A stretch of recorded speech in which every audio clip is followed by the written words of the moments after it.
महाराष्ट्रासह देशात सगळीकडे पेट्रोल पंपासमोर रांगाच रांगा लागल्या. लोकांना असं कुणीतरी सांगितलं की पेट्रोल आता बंद होईल, संपलेला आहे किंवा लॉकडाऊन लागेल. लोक परेशान झाले.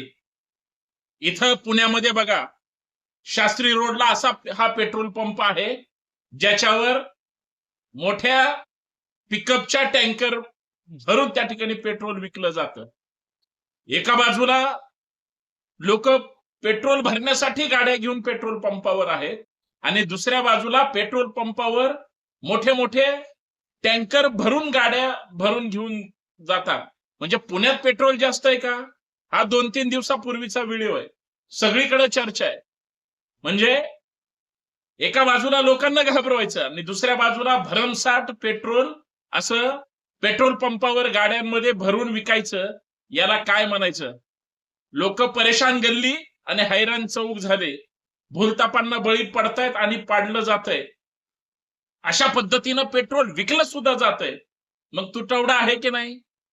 मुळात मला प्रश्न पडलाय, साधी आम्ही प्लास्टिकची बाटली भरून त्यांच्याकडून घ्यायला गेलो तर देत नाही आणि एका बाजूला युद्धसदृश्य परिस्थिती जगभरात सुरू आहे आणि दुसऱ्या बाजूला पेट्रोल पंपावर एवढ्या मोठं टँकर भरून पेट्रोल विकलं जातंय.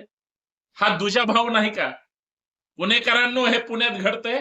महाराष्ट्राला सांगा पुण्यात पेट्रोलची कमी नाही. हा काय प्रकार आहे कळतच नाही. एकदा शास्त्री रोडला जाऊन बघा.